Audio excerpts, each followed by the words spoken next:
चलिए आगे बढ़ते हुए पश्चिम बंगाल की अगली खबर की ओर रुख करते हैं। 294 सीटों पर ही मैं हूं उम्मीदवार, ममता बनर्जी का बड़ा चुनावी बयान। जी हां, पश्चिम बंगाल में आगामी विधानसभा चुनाव को लेकर सियासी माहौल पूरी तरह गर्म हो चुका है। इस बीच राज्य की मुख्यमंत्री और ऑल इंडिया तृणमूल कांग्रेस यानी टीएमसी प्रमुख ममता बनर्जी ने एक बड़ा बयान सामने दिया है और भावनात्मक चुनावी बयान है ये।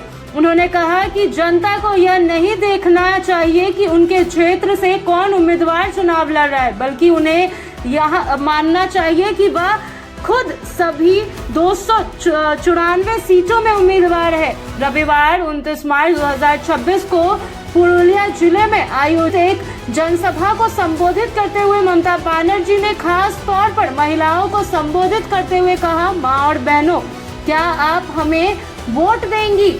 यह भूल जाइए कि आपका उम्मीदवार कौन है। मैं हर जगह उम्मीदवार हूँ, सरकार हमारी ही बनेगी।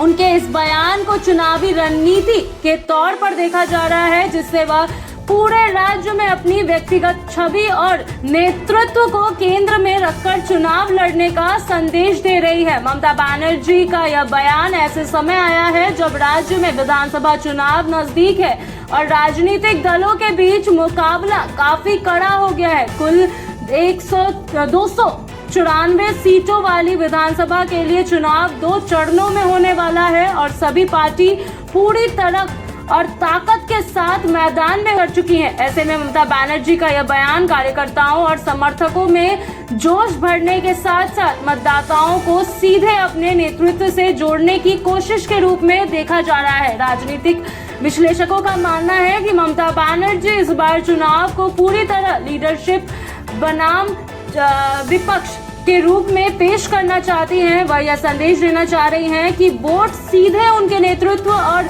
उनके कामकाज के लिए मांगा जा रहा है, न कि केवल स्थानीय उम्मीदवार के आधार पर। गौरतलब है कि पश्चिम बंगाल में सत्तारूढ़ तृणमूल कांग्रेस को भारतीय जनता पार्टी समेत अन्य विपक्ष दलों से कड़ी चुनौती मिल रही है। ऐसे में ममता बनर्जी का यह बयान चुनावी नैरेटिव को अपने पक्ष में मोड़ने की एक अहम कोशिश माना जा रहा है। अब यह देखना दिलचस्प होगा कि मतदाता इस अपील को किस तरह से लेते हैं और चुनावी नतीजों पर इसका कितना असर पड़ता है।